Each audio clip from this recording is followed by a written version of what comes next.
Hello everyone, इस video में हम लोग class 12th electric charges and fields के एग्जांपल्स को सॉल्व करेंगे। इसमें 3 एग्जांपल्स हम लेंगे इस तरह से और आगे बढ़ते जाएंगे। तो शुरू करते हैं। देखिए एग्जांपल 1.1 अगर देखिएगा, वो क्वेश्चन कह रहा है how can you charge a metal sphere positively without touching it. मैंने थ्योरी पे इसको ऑलरेडी डिस्कस कर लिया, आप चाहे तो वहाँ से देख सकते हैं, लेकिन मैं यहाँ बताने की कोशिश कर रहा हूँ। फिर देखिए सबसे पहला स्टेप आप क्या करेंगे पॉजिटिवली चार्ज करने के लिए, किसको? मेटल स्फीयर को। एक मेटलिक स्फीयर हमने लिया, ये स्फीयर है। क्योंकि अगर हम पकड़ेंगे, मैं भी कंडक्टर हूँ तो हो सकता है प्रॉब्लम हो जाए, तो जिसकी वजह से एक स्टैंड लेंगे। इस स्टैंड को हम बोलेंगे ये हमारा इंसुलेटिंग स्टैंड, इंसुलेटर है ये बेसिकली, ठीक है। तो यहाँ पकड़ेंगे तो हमें कोई इशू नहीं होगा। तो हमने सबसे पहले एक न्यूट्रल स्फीयर लेके आया जिसमें जितने सारे नेगेटिव चार्जेस हैं उतने सारे पॉजिटिव चार्जेस। नेगेटिव मतलब टोटल चार्ज जो है वो कितना है, 0, उतना ही नेगेटिव उतना ही पॉजिटिव, समझ रहे हैं। सेकंड स्टेप हम क्या करेंगे बताइए। सेकंड स्टेप में हम ये करेंगे कि ये वाला चार्ज, ये वाला जो हमारा बॉडी है, इसके नज़दीक एक नेगेटिव चार्ज रॉड लेके आएंगे।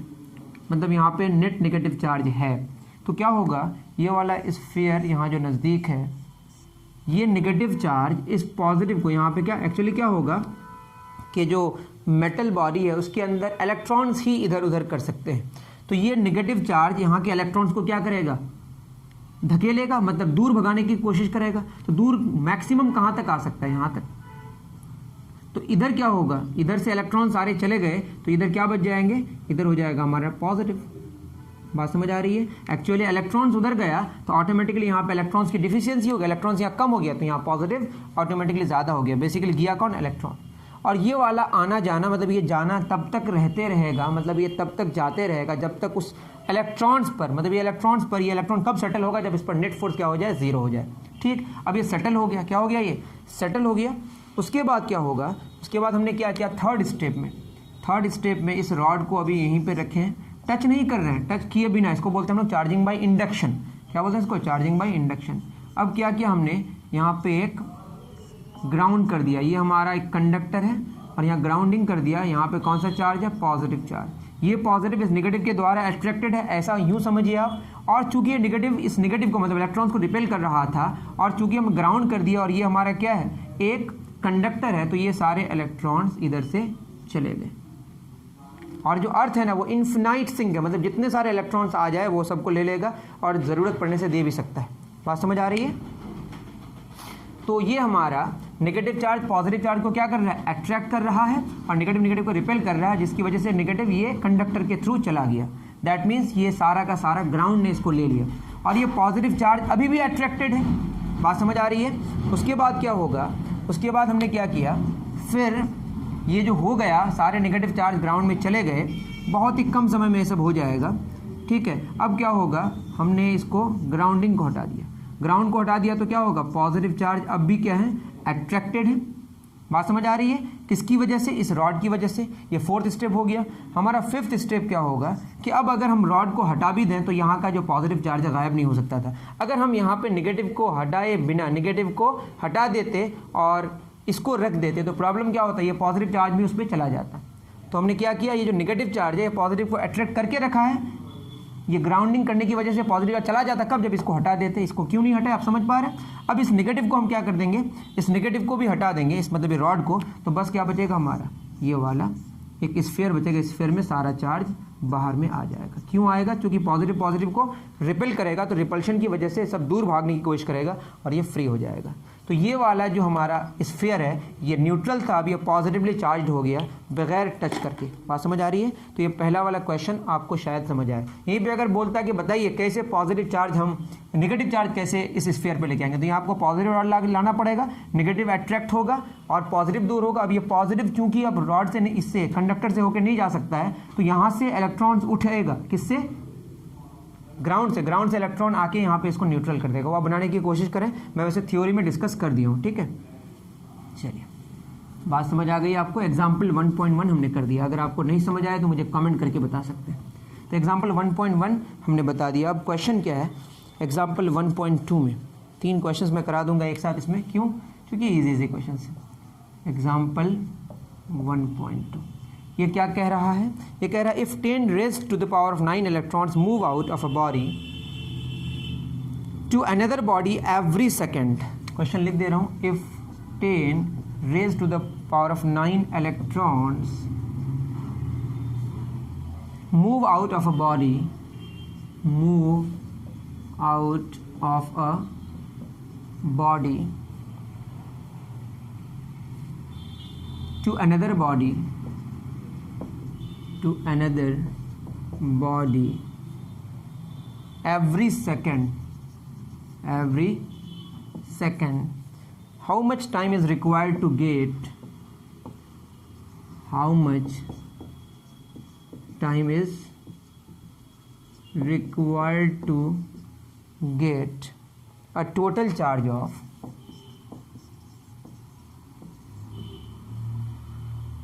1 coulomb on another body.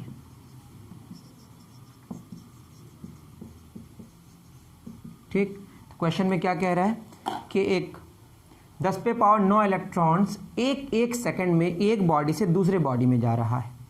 ठीक है, बहुत अच्छा। पहले 1 कूलम चार्ज के बारे में डिस्कस कर लें। Q बराबर हमारा क्या होता है, N, तो N बराबर क्या होगा, Q by quantization of charge. 1 coulomb charge है ना, और इलेक्ट्रॉन में मतलब एलिमेंट्री चार्ज कितना होता है, 1.6 into 10 raise to the power of -19 coulomb. Coulomb खत्म, 10/16 -19 जाएगा तो +19 ऊपर होगा, है ना।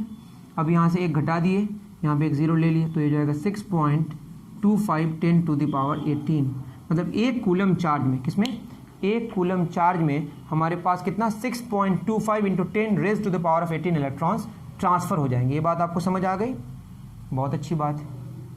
अब क्या होगा, क्वेश्चन में कह रहा है 10 पे पावर 9 इलेक्ट्रॉन्स 1 सेकंड में ट्रांसफर हो रहा है। कितना, दैट इज क्वेश्चन में कह रहा है 10 पे पावर 9 इलेक्ट्रॉन्स को ट्रांसफर होने में कितना सेकंड लग रहा है, 1 सेकंड। यहाँ पे कितना सारा इलेक्ट्रॉन्स है, 6.25 into 10 raise to the power of 18 electrons. अगर एक इलेक्ट्रॉन होता तो कितना सेकंड लगता, 1/10 पे पावर 9 सेकंड। लेकिन है कितने, 6.25 into 10 to the power 18 electrons को टाइम लगेगा 1/10 पे पावर 9 इंटू 6.25 इंटू 10 पे पावर 18 सेकेंड।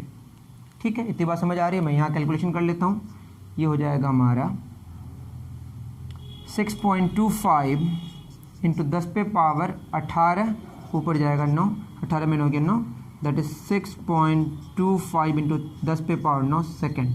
अब ये बहुत ज़्यादा सेकंड होगा, ये बहुत ज़्यादा ही सेकंड होगा, तो इसको हम क्या करेंगे, मिनट या आवर में निकालने की कोशिश करेंगे। तो ये हो जाएगा 6.25 इंटू 10 टू द पावर 9। अगर हम 60 से डिवाइड करें तो ये किस में आएगा, मिनट में। फिर 60 से डिवाइड करेंगे तो किस में आएगा, आवर में।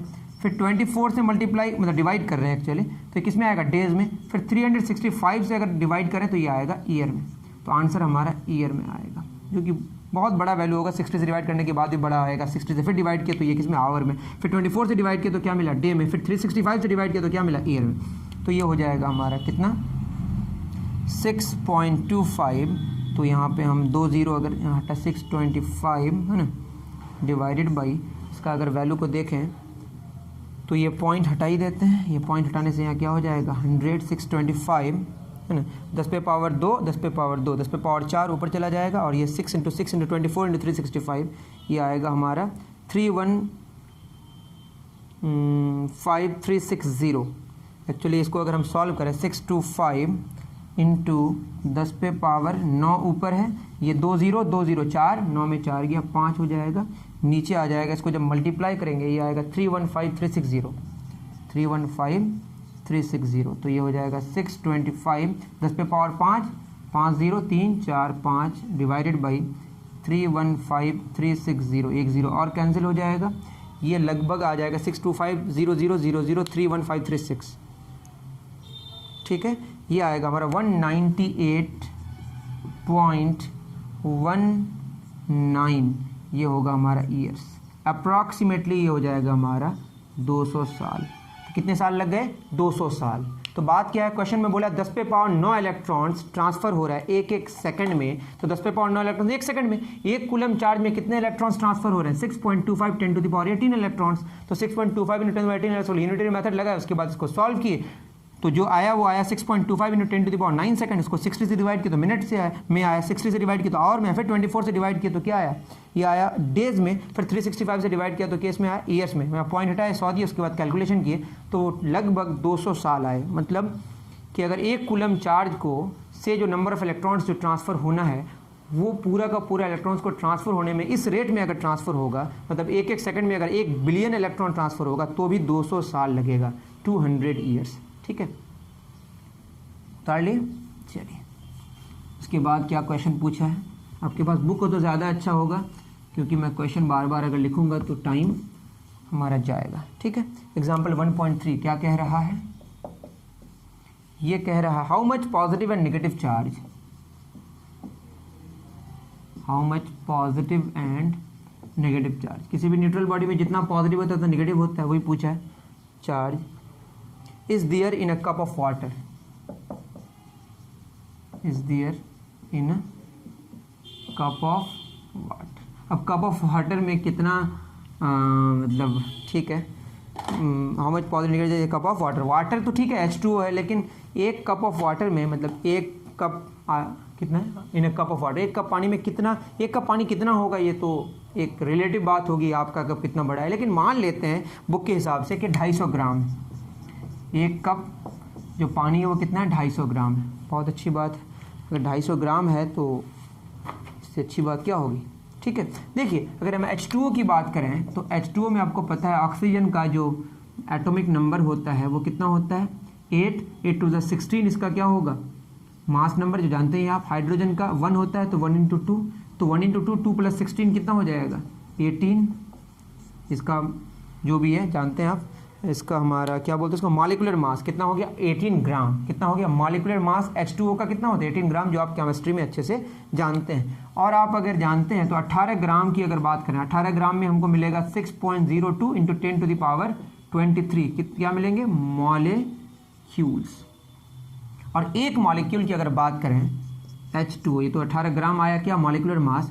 ऑक्सीजन का एटॉमिक नंबर कितना होता है 8 और हाइड्रोजन का 1 into 2, तो यहाँ होगा 2 + 8 10, मतलब एक मॉलिक्यूल में कितने 10 एटम्स होंगे, और 10 एटम्स में एक एटम में एक इलेक्ट्रॉन, मैं सही हूँ ना, आई एम सॉरी, एक एटम में इलेक्ट्रॉन में वो गलत बोला। देखिए क्या है ना यहाँ पे कितना 2 और 8 10 हो गया, ऑक्सीजन का 8 एटॉमिक नंबर है और H2 का हाइड्रोजन का 1 into 2, तो यहाँ पे हमारा एक मॉलिक्यूल में जो होगा 10 इलेक्ट्रॉन्स होगा, 10 प्रोटॉन्स होगा और 10 न्यूट्रॉन्स होगा। न्यूट्रॉन के बारे में मैं गलत बोला क्योंकि हाइड्रोजन में न्यूट्रॉन नहीं होता है। तो आप इतना जाने कि जो एटॉमिक नंबर होता है उसी से हम क्या डिसाइड करते हैं नंबर ऑफ इलेक्ट्रॉन्स। तो कितने नंबर ऑफ इलेक्ट्रॉन्स है 10 नंबर ऑफ इलेक्ट्रॉन्स है, ये आगे डिस्कस करेंगे।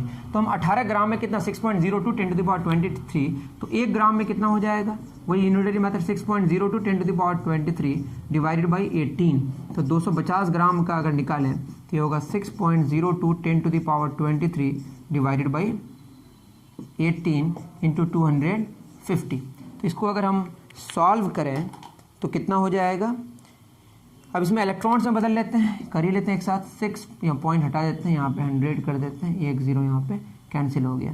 602 × 10⁻23 × 25 डिवाइडेड बाई 180, ये तो हमारा मॉलिक्यूल्स है ना, इसको मल्टीप्लाई 10 से तो ये आ जाएगा हमारा इलेक्ट्रॉन्स में। ठीक, तो 1 0 यहाँ पे भी कैंसिल हो जाएगा। तो 602 × 25 इसको मल्टीप्लाई करने से जो रिजल्ट आता है वो आता है कितना, ये आता है 15,050 डिवाइडेड बाई 18, ठीक है 10 पे पावर 23, और ये 0 हटाएंगे तो यहाँ क्या हो जाएगा 24, 1505 बाई 18 ये आएगा हमारा 83.6, कितना आ जाएगा बोलिए 83.6 10 पे पावर 24, तो ये हो जाएगा 8.36 × 10 पे पावर 25, क्या है ये इलेक्ट्रॉन्स। ठीक है, अब अगर हम बात करें इतने इलेक्ट्रॉन्स हो गए, तो जितने इलेक्ट्रॉन्स उतने ही प्रोटॉन्स, जितने इलेक्ट्रॉन्स तो पॉजिटिव चार्ज या नेगेटिव चार्ज जितने इलेक्ट्रॉन्स होंगे उसको ई से मल्टीप्लाई कर देना है। तो पॉजिटिव या नेगेटिव चार्ज जो आएगा, पॉजिटिव और नेगेटिव चार्ज, ये हो जाएगा हमारा 8.36 × 10 पे पावर 25, इसको मल्टीप्लाई करना पड़ेगा किससे 1.6 10 पे पावर -19, और ये क्या आ जाएगा कूलम। किसमें आ जाएगा, अरे इतने इलेक्ट्रॉन्स, एक इलेक्ट्रॉन में इतना चार्ज होता है ना, तो इतने सारे इलेक्ट्रॉन्स है तो इतना चार्ज हो जाएगा। पॉजिटिव भी उतना ही होगा, नेगेटिव भी, जितने इलेक्ट्रॉन्स उतने ही प्रोटॉन्स, जो कि न्यूट्रल है। 8.36 को अगर 1.6 से मल्टीप्लाई करेंगे तो आएगा 13.36 13.376 10 पे पावर 25 में 19 गया 6, यहाँ अगर 1.337 का 10 पे पावर क्या हो जाएगा 7 कूलम, दैट इज 1.34 अप्रॉक्स 10 पे पावर 7 कूलम। यही आंसर है हमारा, बिल्कुल सही है। तो ये बात आप उम्मीद करता हूँ कि आप समझे कि आंसर कितना है हमारा 1.34 into 10 raise to the power 7 coulomb. अगर आपको नहीं समझ आए तो मुझे आप पूछ सकते हैं, कमेंट कर सकते हैं, फिर मैं वहाँ पे आपको रिप्लाई करने की कोशिश करूँगा। मिलते हैं नेक्स्ट वीडियो में। Thank you very much.